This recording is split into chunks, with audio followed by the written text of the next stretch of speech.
Good morning, everybody. I am Dr. Ayodhya R.K., psychiatrist, Vijayawada. నమస్తే. నేను doctor Ayodhya RK, మానసిక వైద్య నిపుణుడు, సూర్యారావుపేట, విజయవాడ 2. చాలామంది ప్రపంచవ్యాప్తంగా మనం చూసుకుంటే మద్యపానం లేదా సురాపానం అనొచ్చు, త్రాగుడు అనొచ్చు, అది ఎలా సారాయి అని కొంతమంది, గుడుంబా అని, లేకపోతే విస్కీ, వైను, రమ్ము, జిన్ను, రకరకాల పేర్లు ఈ మద్యపానానికి, ఇథనాల్ ప్రిపరేషన్స్కి పెట్టుకుని మానవాళి ఈ మత్తులో జోగుతున్నారు, వీటికి ఎడిక్ట్ అవుతున్నారు, బానిసలు అవుతున్నారు, తన అమూల్యమైన జీవితాన్ని కాలరాచుకుంటున్నారు.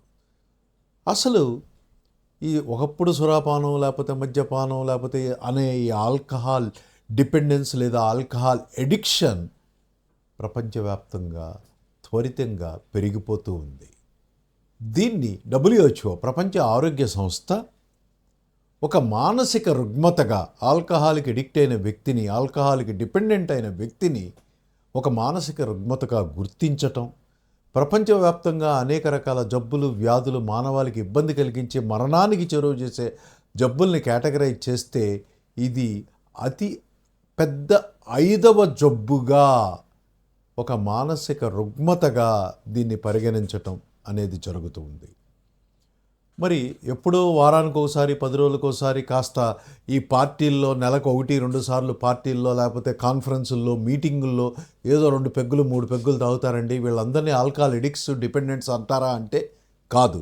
వీళ్ళని సోషల్ డ్రింకర్స్, అకేషనల్గా మద్యపానాన్ని తీసుకోవటాన్ని సోషల్ డ్రింకర్స్ అంటాం. వీళ్ళ ఎడిక్ట్స్ అనం, డిపెండెంట్స్ అనం. వీళ్ళకి ఆల్కహాల్ వల్ల, ఆల్కహాల్కి వీళ్ళ వల్ల ఏ రకమైన ఇబ్బంది కలగదు. దీన్ని మనం ఒక జబ్బుగా, రుగ్మతగా తీసుకోవాల్సిన అవసరం లేదు. బట్ ఎవరైతే రోజువారీగా ఆల్కహాల్, మద్యపానాన్ని తీసుకుంటూ ఉంటారో, రోజువారీగా కొన్ని వారాలు, కొన్ని నెలలు, కొన్ని సంవత్సరాలుగా తీసుకుంటూ అతి స్వల్పంగా 1 పెగ్గు 2 పెగ్గులు తాగిన వ్యక్తి ఈ రోజున క్వార్టర్, హాఫ్, ఫుల్లు, ఇలా మాసాలు, సంవత్సరాలు గడిచే కొద్దీ మద్యపానం విపరీతంగా పెరిగిపోతూ వెళ్తూ ఉందో, దీన్ని ఆల్కహాల్ ఎడిక్షన్ లేదా ఆల్కహాల్ డిపెండెన్స్ లేదా మద్యపానానికి బానిసైపోయాడు అని ఒక మానసిక రుగ్మతగా చెప్పుకోవాల్సిన అవసరం ఉంది. ఎవరిని మద్యపాన ఎడిక్ట్స్ లేకపోతే బానిసలు అని గుర్తించటం ఎలా? అసలు మద్యపానానికి బానిస అవ్వటానికి కారణాలు ఏంటి? మరి అందరూ తాగుతున్న వాళ్ళందరూ తాగుబోతులు, బానిసలు అవ్వట్లా. కొంతమంది ఎందుకు అవుతున్నారు? ఇలా మూలాలకు వెళ్తే, కారణాలను అన్వేషిస్తే అనేక కారణాలు మద్యపానానికి, బానిసత్వాన్ని చేకూర్చడానికి కారణాలుగా కనిపిస్తున్నాయి.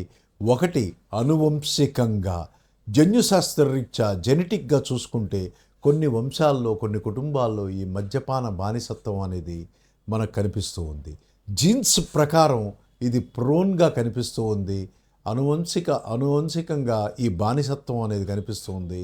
ఎలా అయితే జీన్స్ ప్రకారం డయాబెటీస్, హైపర్ టెన్షన్, గుండె జబ్బులు, ఆస్తమా, మరి ఆర్థరైటిస్, బాల్నెస్, బట్టతల, ఇలాంటివి ఎన్నో జీన్స్ ప్రకారం వస్తుంది. అలాగే ఆల్కహాలిజం కూడా జీన్స్ ప్రకారం ప్రోన్ అవుతుంది. సెకండ్, వీళ్ళ యొక్క పుట్టి పెరిగిన వాతావరణం, తల్లిదండ్రులు పెంపకం, తల్లిదండ్రుల్లో ఈ అలవాట్లు, మరి చుట్టూ పీర్ గ్రూప్స్, స్కూలింగు, ఎడ్యుకేషను, మరి బతుకుతున్న సొసైటీ, మరి అలాగే వీళ్ళ యొక్క సోషల్ మీడియా ఇన్ఫ్లుయెన్సు, మరి టీవీ మాధ్యమాల యొక్క ఇన్ఫ్లుయెన్సు, మరి పీర్ గ్రూప్స్, ఈ చెడ్డ స్నేహాలు, స్నేహితుల యొక్క ఇన్ఫ్లుయెన్స్ కూడా ఈ మద్యపానానికి ఎడిక్ట్ అవటానికి కారణాలుగా కనిపిస్తూ ఉన్నాయి. ఎవరిని ఈ మద్యపానానికి బానిసలైన వాడిగా గుర్తించాలి? ఎలా గుర్తించాలి ఎడిక్ట్స్ని అంటే, ఒకటి, రోజువారీ కొన్ని వారాలుగా, మాసాలుగా తాగుతూ ఉండటం. 2, ఈ తాగే మోతాదు నిదానంగా పెరుగుతూ పోవటం. 3, వీళ్ళు పనిలో ఉన్నా, ఎక్కడున్నా సాయంత్రం ఎలా తాగాలి, ఆ తాగేదానికి ఎలా సమకూర్చుకోవాలి, డబ్బు ఎలా సమకూర్చుకోవాలి, ఎక్కడ తాగాలి, ఫ్రెండ్స్తో ఎక్కడ కలవాలి, ప్రైవసీ ఉందా, ఇలాంటి ఆలోచనలతో ఆ డబ్బు సమకూర్చుకోవటంలో రోజుని గడపటం, సాయంత్రం అయ్యేటప్పటికి మళ్ళీ ఆ తాగుడు, ఆ తాగిడి పరిసరాలు, ఆ తాగటానికి ఉద్యుక్తులు అవ్వటం, ఆ తాగుడిని కంటిన్యూ చేయటం అనేది జరుగుతూ ఉంది. మరి తాగుడు మానేసిన కొన్ని గంటల్లో వీళ్ళకి రోజుల్లో ఆల్కహాల్ విత్డ్రాయల్ సిమ్టమ్స్, తాగుడు మానేసిన లక్షణాలు, ఆ విత్డ్రాయల్ సిమ్టమ్స్ ఫిజికల్గా, సైకలాజికల్గా, శారీరకంగా, మానసికంగా చూస్తే తాగాలి అన్న ఒక విపరీతమైన కోరిక, అర్జీ వీళ్ళని ఒక చోట కుదురుగా కూర్చోనీయకుండా మళ్ళీ తాగుడు వైపు పరిగెత్తేట్లుగా చేయటం, alcoholic urge, alcohol cravings, psychological urge అని దీన్ని పిలుచుకుంటాము. మరి శారీరకంగా చూసుకుంటే ఫిజికల్గా విత్డ్రాయల్ సిమ్టమ్స్ చూసుకుంటే వీళ్ళకి వణుకు, దడ, కంగారు, ఫోకస్ లేకపోవటం, ఏకాగ్రత కుదరపోవటం, నిద్ర పట్టకపోవటం, తలనొప్పి, రెస్ట్లెస్గా ఉండటం, చిరాకుగా ఉండటం, మరి ఈ మానసికమైన తాగాలన్న విపరీతమైన క్రేవింగ్స్తో తాగుడు జోలికి వెళ్ళి మళ్ళీ తాగుడు తీసుకోవటం, బానిసైపోవటం అనేది జరుగుతూ ఉంది. అంటే విత్డ్రాయల్ సిమ్టమ్స్. రెండోది ఈ టాలరెన్స్, అంటే గతంలో తాగిన మోతాదుకి కిక్కు రాకపోవటం, మోతాదు పెంచుకుంటూ పోవటం. ఈ రెండు ముఖ్య లక్షణాలు తాగుడికి బానిసలయ్యారు, ఆల్కహాల్ డిపెండెంట్స్ అయ్యారు, ఆల్కహాల్ ఎడిక్ట్స్ అయ్యారు అని చెప్పడానికి మంచి సోదాహరణాలుగా మనకు కనిపించడం జరుగుతుంది. సార్, తాగితే తప్పేంటి? ఎంతో కష్టపడుతూ ఉంటాం, ఒళ్ళు రెక్కల ముక్కలు చేసుకుంటాం, కుటుంబం కోసం నానా కష్టాలు పడి 4 రూపాయలు సంపాదిస్తాం, అందులో ₹1 ₹2 మేము తాగి మిగతాది కుటుంబానికి ఇస్తే ఏంటి తప్పు? మేము రిలాక్స్ అవ్వద్దా? మా బాడీ రిలాక్స్ అవ్వద్దా? మేము కష్టపడుతుంది మా కుటుంబం కోసమే కదా అని కొంతమంది ఆర్గ్యూ చేసేవాళ్ళు ఉన్నారు. తాగుడు తప్పు కాదనే వాళ్ళు ఉన్నారు. కానీ తాగుడు వల్ల కలిగే నష్టాలను మనం తెలుసుకుందాం. లాభాలు, నష్టాలు. లాభాలు ఏంటి అంటే అప్పటికప్పుడు టెంపరీగా కొంత మత్తు, కొంత యూఫోరియా, కొంత కిక్కు, ఒక అలౌకికమైన ఆనందం, అనుభూతి, గాలిలో తేలిపోతున్నట్టుగా, ఇలాంటి కొన్ని లక్షణాలు. అయితే కొన్నాళ్ళు తాగాక ఈ లక్షణాలు కూడా కనిపించవు. తాగుడు మోతాదు పెంచుకుంటూ పోవాల్సిందే తప్ప ఈ కిక్ అనేది కూడా దొరకదు. మరి నష్టాలు చూసుకుంటే అనేక నష్టాలు. ఆర్థికమైన కృంగుబాటు. కష్టపడి 500, ₹1000 సంపాదించే వ్యక్తి సాయంత్రానికి ఆ తాగుడికి ఆ డబ్బులు పారబోసి మళ్ళీ కుటుంబానికి 100, 200 కూడా ఇవ్వలేని స్థితిలో అప్పులు చేయటం, మళ్ళీ తాగుడికి అప్పులు చేయటం, కుటుంబం నడపడానికి అప్పులు చేయటం, ఆర్థికంగా కురింగిపోవటం, రోడ్డు బారిన పడటం. ఒకటి ఫైనాన్షియల్ లాస్, 2 ఫ్యామిలీ లాస్. ఎంత మంచి భార్య అయినా రోజు తాగి తూలి వచ్చి ఆ తాగిన మైకంలో వాంతులు చేసుకొని భార్యని తిట్టి కొట్టి రోడ్డుకు లాగి నానా రచ్చ చేసే తాగుబోతు భర్తను ఎంత మంచి భార్య అయినా ఎంతకాలం సహిస్తుంది? సహనం, ఓర్పు నశించిన రోజున గొడవలు, ఎడబాటు, విడిపోటాలు, పెద్దల పంచాయతీలు, పోలీస్ పంచాయతీలు, కోర్టుకు వెళ్ళటం, డైవర్సు, జీవితం ఒంటరిదైపోవటం, భార్య బిడ్డలకి దూరం అయిపోవటం. మరి వృత్తిలో లాస్ చూసుకుంటే ఆక్యుపేషనల్ లాస్. వృత్తిలో లాస్ చూసుకుంటే అంతకుముందు చక్కగా టైంకి పర్ఫెక్ట్గా ఉద్యోగానికి వెళ్ళే వ్యక్తి ఈ తాగుడికి బానిసయ్యాక టైంకి వెళ్ళకపోవటం, లేట్ అవ్వటం, ఆబ్సెంటిజం, వర్క్ను మానేయటం, క్రియేటివ్గా ప్రొడక్టివ్గా వర్క్ చేసే వ్యక్తి ఆ క్రియేటివ్నెస్ తగ్గిపోవటం, వర్క్ నుండి సస్పెండ్ అవ్వటం, డిస్మిస్ అవ్వటం, ఆఖరికి ఉద్యోగం కోల్పోవటం, రోడ్డున పడటం. Occupational loss. Social loss. సామాజికంగా చూసుకుంటే వీడు తాగుబోతురా, వీడు తాగుబోతు కుటుంబంరా, వీడు పచ్చి తాగుబోతురా, అన్ని అబద్ధాలు ఆడతాడు, అప్పులు చేస్తాడు, డబ్బు కోసం ఏమైనా చేస్తాడు, ఆ తాగుడు కోసం ఏదైనా చెప్తాడు అని నలుగురిలో గేలి చేయపడటం, నీ కుటుంబం కూడా నవ్వుల పాలవటం. తాగుడు వల్ల నువ్వు, నీ కుటుంబం సామాజికంగా దిగజారిపోవటం ఎంత దారుణం అండి. మరి ఆరోగ్య నష్టాలు చూసుకుంటే అలాగే ఆరోగ్యానికి ముందు ఈ తాగిన మత్తులో చేసే గొడవలు, పంచాయతీలు, కొట్లాటలు, ఇతరులని బాధించటం, కొట్టటం, గాయపరచటం, తాగిన మత్తులో ఇంటాక్సికేషన్లో డ్రైవింగ్ చేసి యాక్సిడెంట్లు చేయటం, మిమ్మల్ని మీరు గాయపరచుకోవటం, ఒక్కోసారి మీరు చనిపోవటం, లేకపోతే మీ వల్ల ఇతరులు చనిపోవటం, ఇన్ని నష్టాలు పోలీస్ కేసులు, కోర్టు కేసులు. మరి ఆరోగ్య నష్టాలు చూసుకుంటే తాగుడు వల్ల ఫిజికల్గా నష్టాలు, శారీరకంగా నష్టాలు, మానసికంగా నష్టాలు. ఫిజికల్గా చూసుకుంటే కార్డియోమయోపతి, గుండె అన్లార్జ్ అయిపోయి అనేక రకాల ఇబ్బందులు రావటం, నాడీ వ్యవస్థ, నాడీ మండలం దెబ్బతింటం. మరి liver, fatty liver, cirrhosis of liver, cancer liver, coma, death. ఇలా మద్యపానం దీర్ఘకాలికంగా డ్యామేజ్ చేయని టిష్యూ, అలాగే pancreas, acute pancreatitis, chronic pancreatitis, pancreatic damage, ఆ వ్యక్తి మరి డెత్ బెడ్కి వెళ్ళిపోవడం, చనిపోవటం. ఇలా ఆల్కహాల్ డ్యామేజ్ చేయని శారీరకంగా ఏ అవయవం, ఏ సెల్స్, ఏ ఆర్గాన్ డ్యామేజ్ అవ్వదో చెప్పడం కష్టం. అన్ని రకాలుగా నష్టపోతాం ఆల్కహాల్ వల్ల. అన్ని రకాల ఇబ్బందులు. అనేక మంది మేధావులు, పొలిటీషియన్స్, సినిమా ఆర్టిస్టులు గత కొన్నేళ్లలో విపరీతంగా చనిపోతున్నారు. ఏంట్రా అంటే ఎక్కువగా ఈ alcohol liver disease, fatty liver, cirrhosis of liver, coma, death, ఈ రకంగా చనిపోవటం మనం చూస్తూనే ఉన్నాం. వాళ్ళు మేధావులు కాదా? మేధావులే. కానీ ఎడిక్ట్ అయ్యాక, బానిసలయ్యాక వాళ్ళ శరీరం, మనసు వాళ్ళ మాట వినక దాన్ని ఎడిక్ట్ అయిపోయి తాగి తాగి తాగి తాగి చనిపోయారు.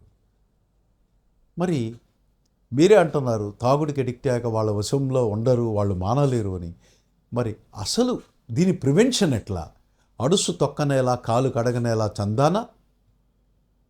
తాగుడు, మత్తు పదార్థాలు, సిగరెట్టు, ధూమపానం, గంజాయి ఇలాంటి మత్తు పదార్థాల జోలికి మీరు కానీ మీ బిడ్డలు కానీ వెళ్ళకూడదు.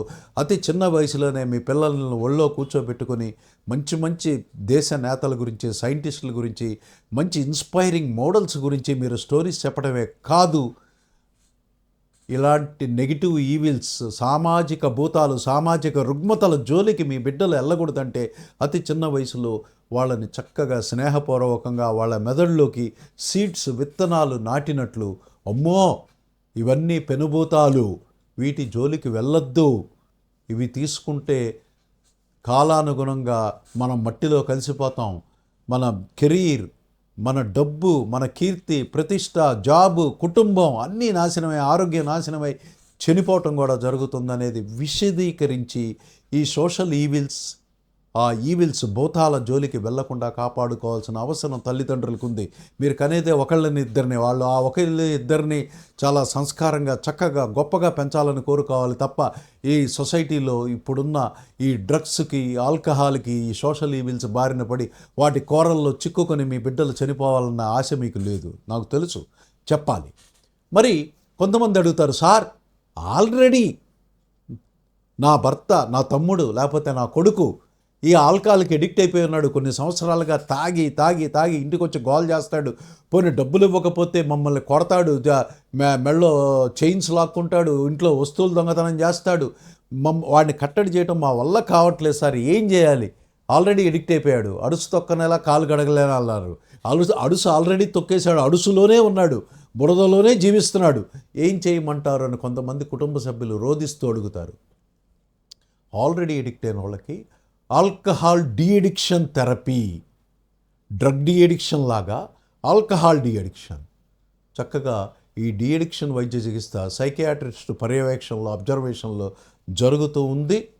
వీళ్ళని ముందు హాస్పిటల్కి తీసుకొచ్చి వాళ్ళకి ముందే, ట్రీట్మెంట్కి ముందే free treatment counselling, motivational enhancement therapy, ఆ కౌన్సిలింగ్ చేసి వాళ్ళని ఎందుకు మానాలి, సైకో ఎడ్యుకేషన్ చేసి ఆల్కహాల్ వల్ల కలిగే నష్టాలు, భూతాలు, సమస్యలు అన్నీ చెప్పి వాళ్ళని మోటివేట్ చేసి కొన్నాళ్ళు హాస్పిటల్లో ఉంచి ఈ విత్డ్రాయల్ సిమ్టమ్స్, ఆల్కహాల్ యొక్క craving, urges, physical withdrawal symptoms, వీటిని మందుల ద్వారా, కుటుంబ సభ్యుల యొక్క సహకారం, హాస్పిటల్ వాతావరణం, ఆల్కహాల్కి దూరంగా ఉంచటం, ఇలాంటి ప్రక్రియల ద్వారా వాళ్ళకి చక్కగా మందులు ఇచ్చి వాళ్ళని విత్డ్రాయల్ సిమ్టమ్స్లోకి వెళ్లకుండా చక్కగా సేవ్ చేసి, మరి కొన్ని ఆల్కహాల్ కాంప్లికేటెడ్ విత్డ్రాయల్ సిమ్టమ్స్, అంటే కాంప్లికేటెడ్ అంటే ఆల్కహాల్ మానేసిన మొదటి వారం లోపల ఏ టైంలో అయినా ఆల్కహాలిక్ డెలీరియం ట్రెమెన్స్, అంటే డెలీరియం అంటే అసలు వాళ్ళని వాళ్ళు గుర్తించలేని స్థితి, కుటుంబ సభ్యులను గుర్తుపట్టలేరు, భార్య ఎవరో తెలియదు, కన్నబిడ్డలు ఎవరో తెలియదు,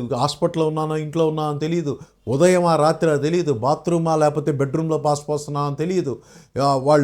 వాళ్ళకి ఏదేదో భ్రమలు భ్రాంతులు, చెవుల్లో మాటలు వినిపించడం, నిన్ను చంపేస్తాం నరికేస్తాం అని మనసుకి ఆలోచనలు రావటం, ఆ భ్రాంతులు భ్రమలకు లోనై విపరీతమైన భయాందోళనకు గురవటం, మన మీద తిరగబట్టడం, ఇలాంటి కాంప్లికేటెడ్ విత్డ్రాయల్ డెలీరియం ట్రెమన్స్లోకి ఎంటర్ అయితే ఖచ్చితంగా సైకాట్రిస్ట్ వైద్య చికిత్సతోనే వీళ్ళు మామూలు స్థితికి వస్తారు.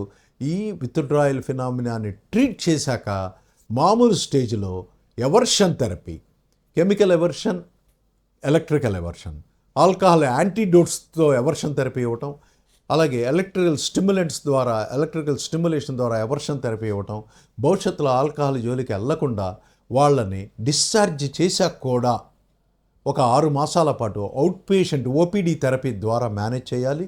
అలాగే రీహాబిలిటేషన్ థెరపీ అంటే వీళ్ళు ఆల్కహాల్ మానేశాక ఆల్కహాల్ తాగిన సమయాన్ని ఏం చేయాలి, వర్క్, రీహాబిలిటేషన్, ఆక్యుపేషనల్ థెరపీ. అలాగే ఆల్కహాల్ మానేశాక AAA, alcohol anonymous association, alcohol మానేసిన కొంతమంది వాళ్ళ కుటుంబ సభ్యులు ఒక గ్రూప్గా అసోసియేషన్గా ఫామ్ అయ్యి ఒక గ్రూప్ సైకోథెరపీ లాగా వారం వాళ్ళు కలుస్తూ వాళ్ళ అనుభవాలని, జీవితంలో ఆల్కహాల్ ఏం చేసింది వాళ్ళకి, ఆల్కహాల్ మానేశాక వాళ్ళ కుటుంబం ఎంత బాగయింది, వాళ్ళ అనుభవాలని షేర్ చేసుకోవటం, అది ఒక రీఇన్ఫోర్స్మెంట్ థెరపీ లాగా, ఆ మోటివేషన్ని వాళ్ళని లాంగ్ స్టాండింగ్గా ఉంచే థెరపీ లాగా పనికొస్తుంది. ఇన్ని ప్రక్రియల ద్వారా వీళ్ళని ఆల్కహాల్ నుండి బయటికి తీసుకొచ్చే అవకాశం ఉంది. కాబట్టి మీరు, మీ బిడ్డలు, మీ కుటుంబ సభ్యులు, మీ బంధువులు ఎవరైనా తాగుతూ ఉంటే తాగుడు జోలికి వెళ్ళవద్దని వార్నింగ్ ఇవ్వండి. తాగుడు ఎప్పుడో నెలకోసారి 2 సార్లు మీటింగుల్లో తాగడం, నేను సోషల్ డ్రింకర్స్ గురించి చెప్పట్లేదు, బట్ రెగ్యులర్గా తాగేవాళ్ళు మాత్రం వాళ్ళ జీవితాన్ని బలి చేసుకోవద్దు. కైండ్లీ వాళ్ళని సైకాట్రిస్ట్ దగ్గరికి తీసుకెళ్ళి రక్షించండి, సజెషన్స్ ఇప్పించండి, అవసరమైతే ట్రీట్మెంట్ ఇప్పించండి. సో నా ఈ సలహాల సూచనల మీ అందరి కోసం మీ డాక్టర్ అయోధ్య ఆర్కే, మానసిక వైద్య నిపుణులు, సూర్యారావుపేట, విజయవాడ 2. నమస్తే.